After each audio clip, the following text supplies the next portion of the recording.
Hello guys, welcome back to my channel the Akku zone. तो guys आज की जो वीडियो होने वाली है वो है एक्सट्रीम 125 आर के ऊपर, और इस पे हम सारी चीज़ बताने वाले हैं, इसके प्रोज कौन सारी चीज़। हमारे साथ है यश भाई, और अब ये बताने वाले हैं एक्सट्रीम 125 के रिव्यू, ओनरशिप जो होने वाला है। कितने साल हो गए आपको ये बाइक लिए हुए? बाइक लिए मेरे को अराउंड भाई 2 साल 2-3 महीने हो गए हैं। तो मतलब लगभग 2.5 साल का ये आपका ओनरशिप रिव्यू होने वाला है एक्सट्रीम 125 आर का ABS।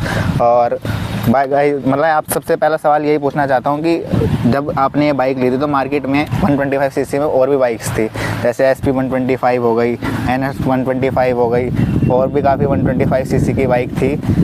तो आपने यही बाइक क्यों ली? ये बाइक लेने का भाई मेन रीज़न ये था कि एक तो उस टाइम पे जितनी भी 125 की बाइक थी उनमें काफ़ी टाइम से कुछ नया आ नहीं रहा था, वो सेम ही लुक पहले से चलता आ रहा था। NS का तो ऐसा था कि NS 125, 160, 200 सेम बॉडी थी, तो वो उसका लुक बहुत ही मतलब ये मान लो बहुत ओल्ड हो गया था मेरे लिए। ये था कुछ नया आया था मार्केट में, इसका लुक भी नया था। फिर ये था कि सेफ्टी वाइज इसमें सिंगल चैनल ABS था, फर्स्ट इन सेगमेंट आया था इसमें सिंगल चैनल ABS। तो लुक्स वाइज और इसका सेफ्टी वाइज और थोड़ी माइलेज भी डिसेंट लगी मेरे को, कंपनी क्लेम 66 का, तो मैंने यही उठा ली फिर। हाँ, क्योंकि उस टाइम पे मतलब फर्स्ट ओन बाइक थी ये, मतलब जिसमें ABS आ रहा था 125 सीसी में। TVS रेडर भी थी उस टाइम पे मार्केट में, लेकिन वो भी काफ़ी ज़्यादा चल रही थी, लेकिन उसमें ABS नहीं था। उसमें काफ़ी ज़्यादा एक्सीडेंट के भी मैंने केस काफ़ी देखे, कहीं सारे राइड पे मैं गया हूँ, मेरे सामने ही हुए कहीं सारे उससे। बाकी इसमें सेफ्टी के लिए बहुत बढ़िया आपको ऑप्शन मिल गया है 125 सीसी में ABS का। तो ये बाइक आप चला कितनी चुके हो लगभग? ये बाइक भाई अराउंड में चला चुका हूँ 25,500 किलोमीटर। 25,500 किलोमीटर भाई ये बाइक चला चुके हैं। तो इसको चलाने में मतलब आपको एक राइडिंग पोस्चर वगैरह या किसी चीज़ से कोई दिक्कत वगैरह हुई हो कोई इसका? देखो स्टार्टिंग में जब इसको बाइक को खरीदोगे तो आपको स्टार्टिंग में इसमें कुछ दिक्कत नहीं रहेगी पोस्चर में।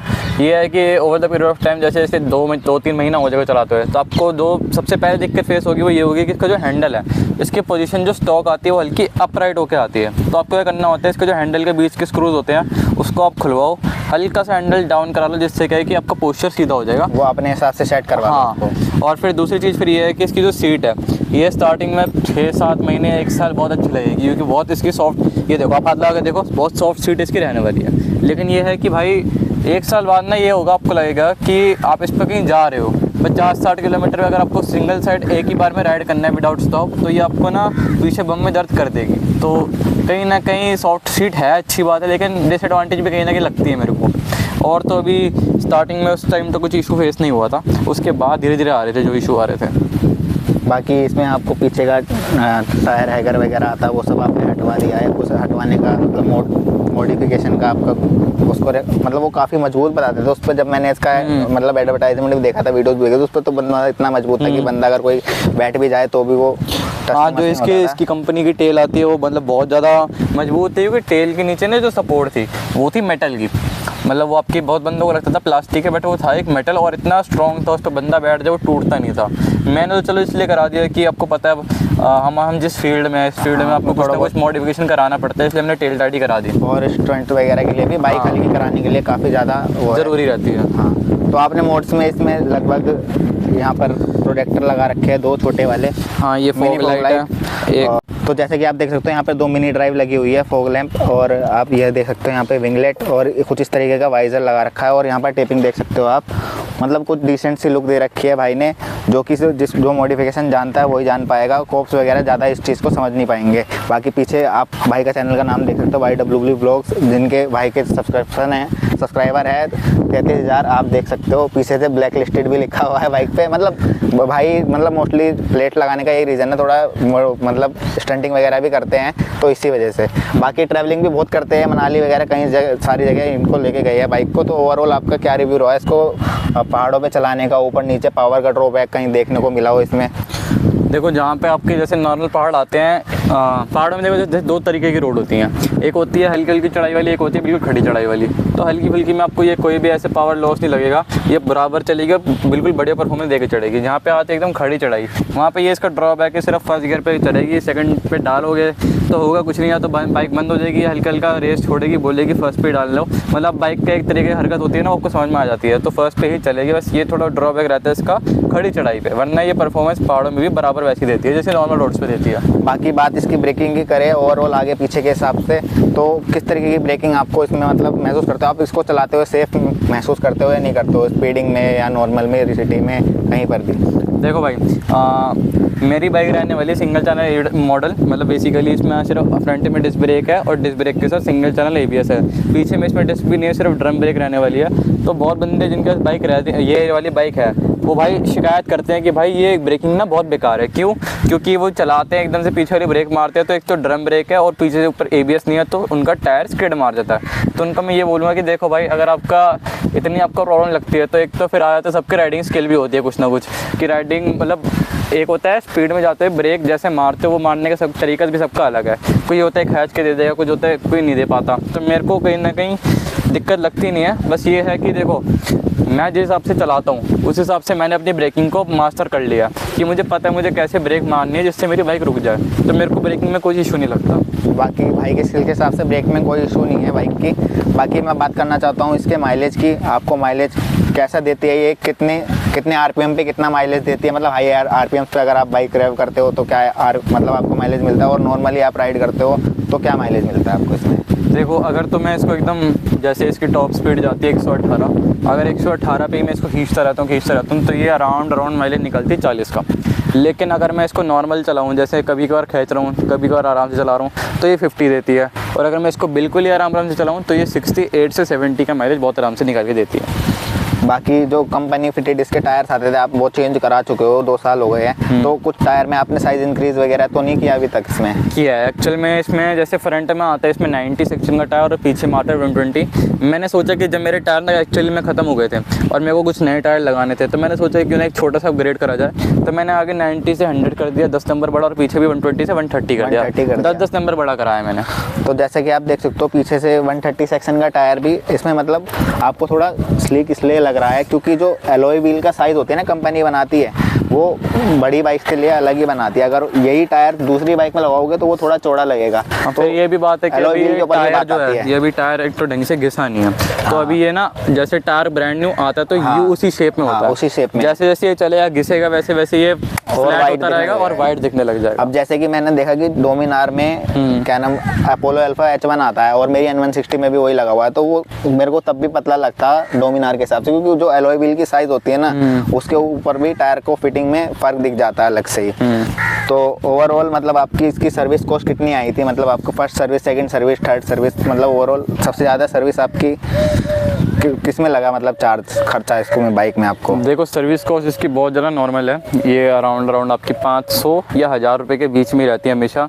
ये बात है कि कभी कभी जैसे मान लो मेंटेनेंस कॉस्ट जैसे हर बाइक की आती है, जैसे कुछ टाइम में कुछ मेन चीज़ें होती है जिनको चेंज कराना पड़ता है। तो जैसे इसमें ब्रेक पैड्स हो गए, पीछे के ड्रम पैड्स हो गए, एयर फिल्टर हो गया, है ना, या फिर इसकी गैस किट का बहुत इशू रहता है, गैस किट लीक कर जाती है, हालांकि वो बहुत सस्ती है पर तब भी। तो इसके ब्रेक पैड्स फ्रंट के मेरे को कहीं ना कहीं लगता है थोड़े एक्सपेंसिव है, क्योंकि 125 cc की बाइक के हिसाब से इसके आगे के ब्रेक पैड्स का प्राइस रहता है अराउंड 600 रुपये के आसपास, 600 या 650। तो चलो हम तो फिर भी अफोर्ड कर लेते हैं। अब जो बंदा है जो आपको पता है बहुत मुश्किल से बाइक लेता है, जिसके पास बहुत कम पैसे होते हैं, तो उनके लिए कहीं ना कहीं ऐसा रहता है हार्ड टू मेंटेन, मुश्किल होता है मेंटेन करना है, ऐसे इतने महंगे पार्ट्स होते हैं। तो फिर वो कहीं ना कहीं ना उन चीज़ों के साथ जाते हैं। जैसे इस बाइक में पैशन के ब्रेक पैड्स लगा दिए, मतलब ब्रेकिंग से खिलवाड़ करने लग जाते हैं। अच्छा। तो मुझे कहीं ना कहीं लगता है कि ब्रेक पैड्स का कॉस्ट थोड़े कम रहते हैं तो बेटर रहता, पर ठीक है चलो, कभी कभी चेंज होने 10-15 हज़ार किलोमीटर पे इसके फ्रंट ब्रेक पैड्स ख़त्म हो जाते हैं, तो ठीक है उस हिसाब से। ठीक है, मतलब 10-15 हज़ार किलोमीटर भी काफ़ी होता है, लेकिन जो फील्ड वर्क करते हैं उनके लिए कम है वो भी, क्योंकि उनके बहुत ज़्यादा रनिंग होती है उसकी। तो मतलब ओवरऑल इसकी पिलियन वगैरह जो बैठता है पीछे, तो उसके लिए कंफर्ट कैसा रहेगा? पिलियन सीट तो मैं ये बोलूँगा मतलब बेकार, बहुत बेकार है, क्योंकि जब से बाइक ली है तब से ये मान लो मेरे पापा, मेरी मम्मी या मेरा बड़ा भाई, जब से मैंने 26,000 किलोमीटर से बाइक चला दी, 25,500, ये मान लो मुश्किल से 100 किलोमीटर भी नहीं मेरे बीमा कर, मैं ये मान लो मेरे पीछे जब कोई बंदा बैठता है, घर वाला मेरा कोई भी बैठता है, मैं उनको अगर मिला भी लूँ 100 किलोमीटर छोड़ो 50 किलोमीटर पूरे नहीं बनते, इतना कम बैठते हैं मेरे पीछे, क्योंकि इसकी सीट ही बेकार है, एक तो बहुत छोटी है, फिर ऊपर से ये अनकम्फर्टेबल है। वाइब्रेशन है क्या इस पर? वाइब्रेशन की बात नहीं है, देखो इतनी छोटी सीट की वजह से क्या होता है, बंदा कंफर्टेबली बैठ नहीं पाता। फिर यह है कि इसकी हल्की सी ब्रेक लगती है, बंदा यहाँ से तुरंत आगे राइडर सीट पे आ जाता है। तो वो आपको पता है कि थोड़ा हमारे ओल्ड एज के हिसाब से जब पापा मम्मी होते हैं उनको पसंद नहीं आता, तो वो पीछे बैठते लगता ही नहीं है मेरे को ये। तो जैसे आप बाहर गए थे मनाली वगैरह, तो आपने यहाँ पे कुछ चेंज करवाया था पीछे बैग्स वगैरह लगवाने के लिए? मैं पिछले साल जब मैं गया था उधर मसूरी गया था, तब मैंने इसमें टॉप रैक और टॉप बॉक्स लगा दिया, ये सोच के कि चलो मेरे को कुछ बैग वैग एक्स्ट्रा लेके ना जाना पड़े। ये है कि वो मेरा वन डे अप डाउन का सीन था, सुबह सुबह जाके मैं रात तक आ गया था मसूरी से, तो उसमें मेरे को इतना कुछ सामान तो कैरी करना नहीं था, तो वो आराम से चल गया। मनाली में गया था 5 दिनों के लिए, हालांकि वो अनएक्सपेक्टेड प्लान्स था मेरे, पर तब भी तो मैंने यहाँ पे करा। एक बैग अपना होता है बेसिकली ट्रैवल बैग बोल लो या फिर ट्रैवल बैग होता है, उसको बंजी रोप से, हाँ उसको बंजी रोप से बांध दिया, तो वो चीज़ के लिए बेस्ट रहता है, उस चीज़ के लिए वो सोलो के लिए सबसे बेस्ट है वो। बाकी आपको मतलब कभी किसी से ड्रैग वगैरह हुई हो 125 सीसी में, तो आप मतलब टॉप स्पीड इसको कितना लेके गए हो? मतलब आप टॉप स्पीड इसकी जाती है भाई 118, मैं जितना मर्जी इसको स्ट्रेच कर लूँ 118 पे जाके लिमिटर दे देती है। अब जो बंदे बोलते हैं कि उनकी बाइक का लिमिटर मतलब मीटर में दिखता है 123 जा रही है 121 जा रही है, तो कहीं ना कहीं मीटर एरर भी होता है, पर 118 के अराउंड ही जाती है ऑलमोस्ट। और जहाँ तक रही बात ड्रैग रेस की, तो इसका इनिशियल इतना अच्छा है कि ये ऑलमोस्ट 125 सीसी की सारी बाइक खा जाती है इनिशियल में। टॉप एंड में जाके कहीं ना कहीं हो सकता है थोड़ा बहुत डिफरेंस पड़ जाए, लेकिन वो भी बहुत रेयर ही पड़ता है। और हाई स्पीड में हैंडल स्टेबिलिटी वगैरह? हाई स्पीड में हैंडल स्टेबिलिटी बहुत अच्छी है, क्योंकि मैं इसका 100+ जाके इसका दोनों हाथ भी छोड़ दूँ, बाइक एकदम स्टेबल रहती है, कहीं हिलती नहीं है, कहीं जाती नहीं है। बाकी आज तक आपको इसमें कोई दिक्कत आई हो या इसका ड्रॉबैक लगता हो कुछ भी? ड्रॉबैक सिर्फ एक ये है कि देखो कि कंपनी से आप चाहते हो वो चीज़ होनी चाहिए। अब तो वैसे इसमें ड्यूल चैनल ABS का भी ऑप्शन दे दिया कंपनी ने। अब देखो जैसे जैसे कंपनी फीचर निकालती जा रही है, मैं तो सिर्फ एक चीज़ बोलता हूँ कंपनी को कि देखो यार बाइक में जितना मर्जी फीचर डाल दो, अगर उसमें गलती से कल को दिक्कत आ जाए तो हम क्या करेंगे? क्यों? क्योंकि सर्विस सेंटर वाले, आप मेरी बात मानो, ये सिंगल चैनल मॉडल है, इसको 2 साल हो गया है, आज तक बहुत सारे हीरो के सर्विस सेंटर ऐसे हैं जिनको इसी बाइक के बारे में नहीं पता ढंग से, तो वो आपके नए वाले मॉडल में क्या ठीक कर पाएंगे? क्योंकि नए वाले मॉडल में राइड बाय वायर आ गया, क्रूज कंट्रोल आ गया, वो ऐसी टेक्नोलॉजीज़ हैं जिनको ठीक करना एक आम मैकेनिक की बात नहीं है, उनके लिए थोड़ा सारे सेंसर बेस, हाँ उनके लिए थोड़ा वैसे मैकेनिक चाहिए जो थोड़े पढ़े लिखे हों। तो वहीं थोड़ा मेरे को ड्रॉबैक लगता है कि चलो फीचर तो आप डाल रहे हो, बट सर्विस सेंटर वालों को भी तो ट्रेन करो साथ साथ। इस बाइक में सिंगल चैनल ABS में अगर सिर्फ ड्रॉबैक की बात करी जाए तो ये है कि पिलियन सीट इसकी बेकार है, और कहीं ना कहीं ये बोल सकते हो कि इसके जो पीछे के सस्पेंशन आते हैं मोनोशॉक, वो अच्छे बहुत हैं, बहुत सॉफ्ट है, लेकिन मेरे एक बार वो लीक कर चुका है, जो कि मेरे ख्याल और बहुत सारे एक्सट्रीम ओनर है जिनका एक बार लीक कर चुके हैं, वो एक्सचेंज करा चुका है, तो अभी मेरे ख्याल वो ठीक तो हो चुका है, लेकिन कहीं ना कहीं वो इशू भी फेस अभी तक होता है आज तक, तो वो प्रॉपर तरीके से फिक्स कर दो तो काफ़ी हद तक बेटर हो जाएगी बाइक। जैसे 2 साल पहले एक बाइक है होंडा की जो अभी आई है, मतलब ज़्यादा टाइम नहीं हुआ उसको, हॉर्नेट, वो भी बिल्कुल इसकी कॉपी टाइप बना दी, मतलब उसमें तो अप्स एंड डाउन फोक्स भी दे दिए। तो अगर इसको हॉर्नेट से कंपेयर करें आज के टाइम पर, तो हॉर्नेट लेनी चाहिए या फिर ये हीरो पे एक्सट्रीम पे जाना चाहिए या हॉर्नेट पे जाना चाहिए? देखो जब हॉर्नेट आई थी मैंने तब भी सबको यही बोलता था कि चलो अच्छी बात है, उसमें एक्सपेरिमेंट के तौर पे उसमें USD सस्पेंशन डाल दिए गए हैं, लेकिन आप खुद सोचो कि 125 सीसी की बाइक में USD सस्पेंशन का काम क्या है ना? क्योंकि जो भी बंदा उस बाइक को लेगा उसने 125 सीसी की बाइक, एक तो रहने वाली सबसे पहले कम्यूटर बाइक, ना वो स्पोर्ट्स कैटेगरी में आती है, ये भी स्पोर्ट्स कैटेगरी में बिल्कुल नहीं आती, ये कम्यूटर बाइक ही है, बट चलो लुक स्पोर्ट्स वाला दे दिया है, वो तो मोड्स कर ठीक है ना? तो जब बंदा ने लेनी ही कम्यूटर के लिए बाइक, नॉर्मल कम्यूटर के लिए, तो वो करेगा क्या अपने USD सस्पेंशन का? ना कोई नॉर्मल बंदा इस पर ऑफ रोडिंग करता, उसने बस बाइक चलानी है, आ जाना ऑफिस से, इतना कुछ करना है उसके लिए, तो मेरे को लगता नहीं USD सस्पेंशन काम के हैं। जहाँ तक बात रही उसकी कि वो इसकी कॉपी है, तो हाँ बिल्कुल है कॉपी, क्योंकि डिट्टो सेम दिखती है, लेकिन कहीं ना कहीं उसकी बिल्ड क्वालिटी इससे बहुत बेकार है। हाँ ये मैंने देखा है, और उसमें शायद ABS में भी अभी तक ऑफर नहीं किया ABS शायद उसमें हाँ मेरा आइडिया से जहाँ तक है तो वेरिएंट बनाए हुए हैं ABS वाले भी इसमें, तो लेकिन इसमें भी नॉन ABS वाला वेरिएंट भी बनाया हुआ है, मतलब वाला भी आता है, मतलब उसमें भी ऐसी कुछ है। हाँ और बाकी मैं आपसे ये पूछना चाहता हूँ कि आप अगर ये बाइक लेने आज की डेट में लेने को किसी को कहते हो तो कौन सी बाइक उसको लेनी चाहिए, नॉन ABS वाली या ABS वाली या ड्यूल चैनल ABS वाली? क्योंकि लोग कभी कभार ना 10-5 हज़ार रुपये के चक्कर में अपना नुकसान करवा लेते हैं, तो वो चीज़ आप उनको बताओ कि ABS का क्या आपको मिलेगा फ़ायदा? देखो तो भाई सिर्फ ABS वाली बाइक ही लेना मेरे हिसाब से, क्योंकि ABS आपकी सेफ्टी के लिए होता है। उसमें बेसिकली क्या होता है किसी को नहीं पता, फटाफट छोटी सी बात मैं एक्सप्लेन कर देता हूँ। जब आप बाइक स्पीड में लाते हो नॉर्मल नॉन ABS में आप ब्रेक मारोगे फ्रंट वाला तो आपका टायर लॉक होकर स्किड होकर आप गिर जाओगे। ABS वाले में क्या है, वो आपका टायर को बेसिकली लॉक नहीं होने देता, लॉक नहीं होगा तो स्किड नहीं होगा, स्किड नहीं होगा तो आप गिरोगे नहीं। तो मैं बस ये रिकमेंड करता हूँ कि आप ABS वाली ही बाइक लो। अब वो सिंगल चैनल डबल चैनल लेना है वो आपके ऊपर, लेकिन ABS होना ज़रूरी है। थोड़े बहुत पैसे अगर कम ज़्यादा आपको कंपनी कर रही है तो उस चीज़ के चक्कर में मत पड़ो, आप ABS वाली बाइक लो, आप सेफ रहोगे उससे ज़्यादा कुछ नहीं, वो जो पैसे हो गए आपके वो वहाँ बच जाएंगे और आपको खुद पता चल जाएगा कि ABS क्या वर्क करता है जब आप उसको खुद एक्सपीरियंस करोगे पर्सनली।